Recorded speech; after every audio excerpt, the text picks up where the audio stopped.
Videos will continue today. Our last video for lesson 16. We have studied the grammar of the lesson, which was about the adjectives, and we have studied together also the vocab. So today we'll take the last part of this lesson. It will be about the skill of the comprehension or the comprehension skill. First, I would like to remind you, why do we study comprehension skills, different comprehension skills each lesson? I told you because comprehension skills helps you to be a better reader, helps you more to understand what you're reading and the idea of the writer while he was writing this text that you are reading. Or if you would like to write a piece of writing, you will use one of these comprehension skills to make your writing more fun and enjoyable and attracting to the readers who are going to read it. Today's comprehension skill will be called compare and contrast, and we have studied it before. But let me remind you, when we compare between two things, we find the similarities, and when we contrast, we find the differences between the two things, or even more than two things. We can compare and contrast between two or three or four things, but mainly here we're going to compare between two things. So before answering the questions and reading the text of the practice book for this skill, I will let you enjoy this video. It will remind you more about the comprehension skill, and after that I would like to start answering the practice book with you. So let's first play the video to let you remember what is the meaning of the comprehension skill compare and contrast. Tonight, two characters are up for possible eviction from The Story House, reality TV's only show filled with your favorite writers and characters. Welcome, everyone, to another edition of The Story House. I'm Sofia Romero. It's been an exciting week for our writers and characters, and tonight we have two much-loved folktale characters that face possible eviction from the house. There's Red Riding Hood, who only wanted to bring her grandma a basket full of treats. She's up against Gretel, who went into the woods with her brother Hansel and found a candy house. Let's see what they had to say when they learned they could be evicted. Hansel and I probably should have stayed away from that candy house, but times were tough and we were so hungry. I know I went into the woods alone, but I was just trying to bring treats to my grandma. It's not like I stuffed my face eating a candy house or anything. As always, let's bring in the professor to break down this matchup in a segment we call Compare and Contrast. Professor? Hey, Sophia. When we compare and contrast, we want to take a good long look at what's the same and what's different between two things. Both of this week's characters are girls from folk tales. Both girls seem to have a sweet tooth, and both girls go into the woods. These characters have some big differences too. Gretel goes into the woods using the buddy system. However, Red enters the woods alone, and while Gretel drops breadcrumbs to mark a route back home, Red talks to a stranger. This one is too close to call.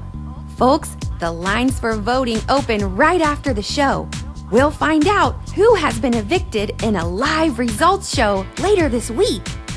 Before you call in to vote, remember to compare and contrast both characters by asking yourself what's the same and what's different.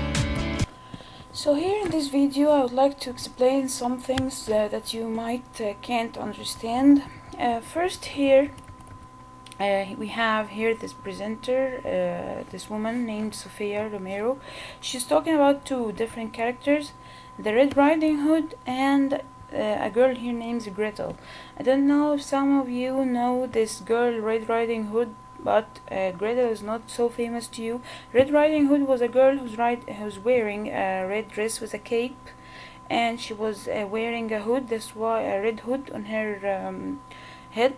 That's why she's called Red Riding Hood. And this girl here was named Gretel. She has a brother named Hansel.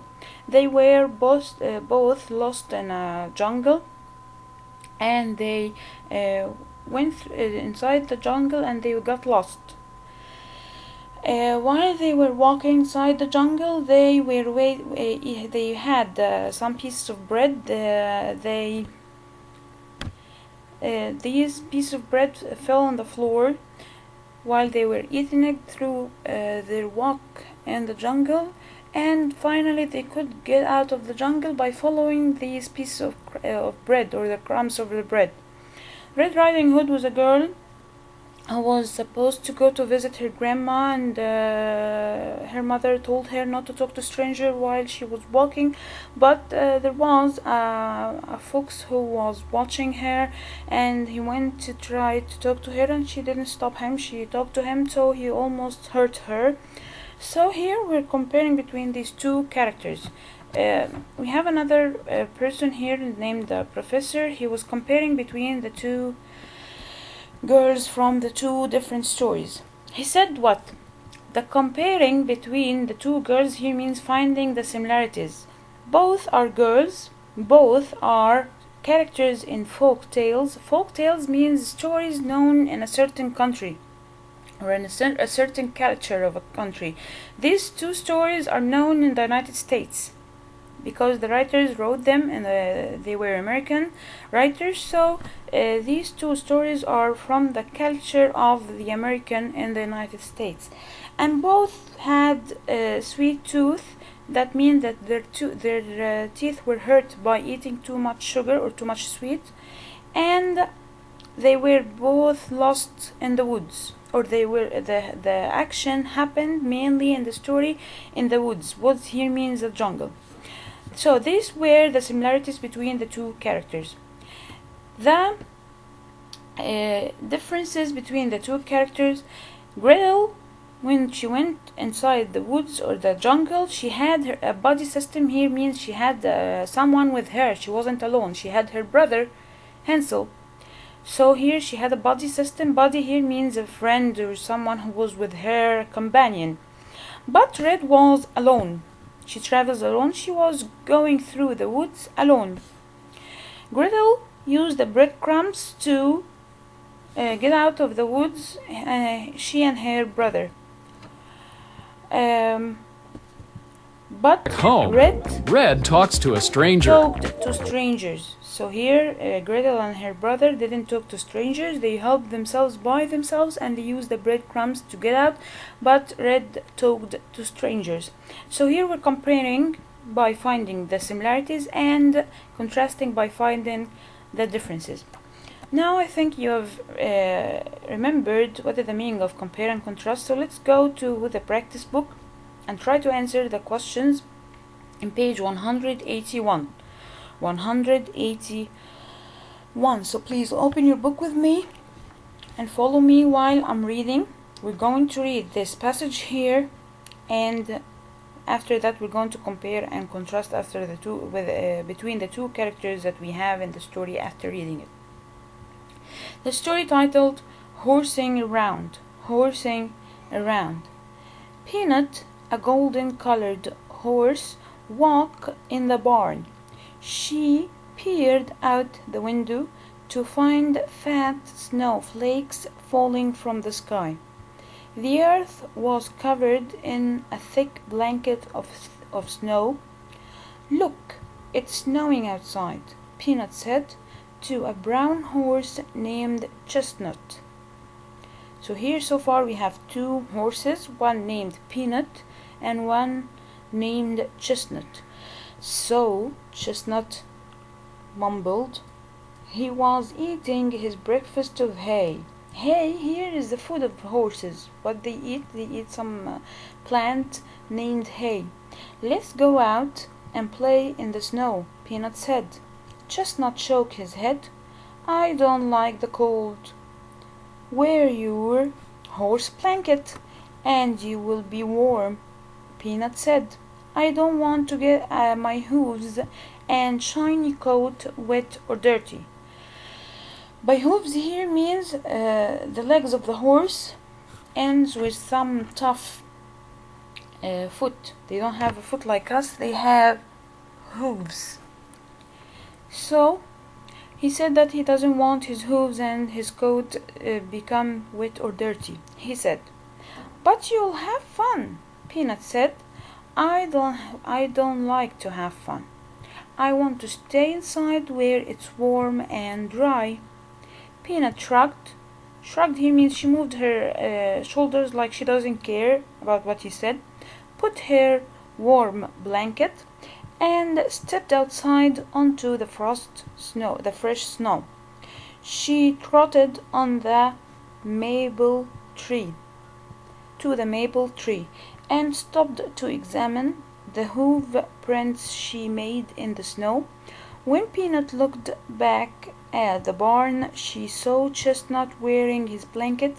He placed one hoof in the snow and shivered. Shivered here means from cold his body shakes out of cold. "Too cold," Chestnut said, and ran back into the barn. So here we're going to compare between the two characters that we have. We have Peanut and we have Chestnut.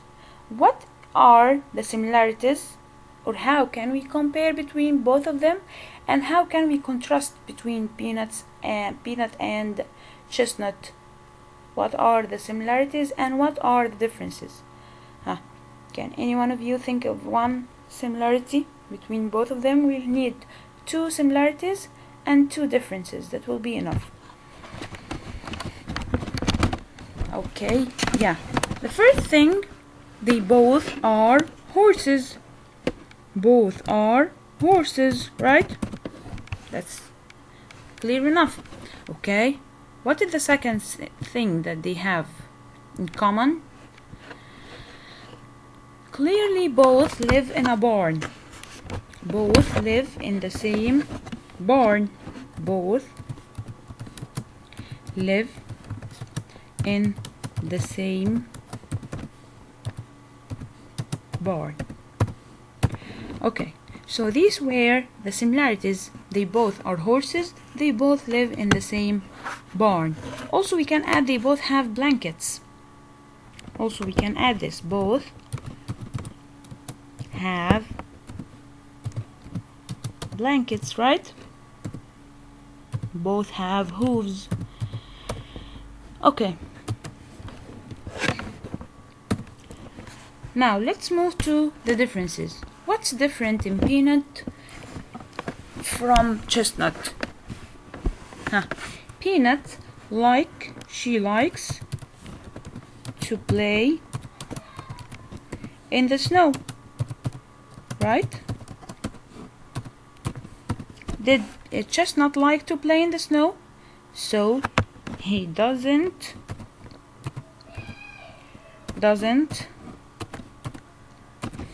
enjoy the snow. Now, who can find another difference between both of them? Yeah, here we said the colors. Peanut is a golden colored horse and Chestnut is a brown horse. So we have another difference in the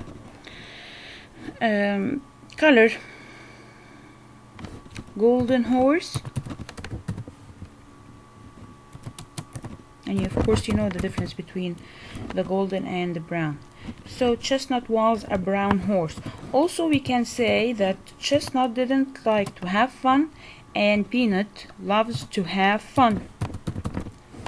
Chestnut cannot handle cold weather, but Peanut could handle cold weather. So these were the differences and the similarities between the two characters that we have, Peanut and Chestnut. Here we compared and contrasted between the two characters, means that we found the similarities and the differences between the two characters. I think this is easy. We've done it before. If you have any questions, you can communicate with me and I will tell you and try to help you as much as I can. And remember that I gave you homework last time in the grammar but no one sent me but Marwan, so I'm expecting you to give me more efforts, guys, because we need to communicate together. And when I give you homework, please send it back to make sure that you understood the lesson that we've discussed. Thank you. We'll see you later. We're going to start the next lesson next time, lesson 17. Best of luck. I wish you all the best.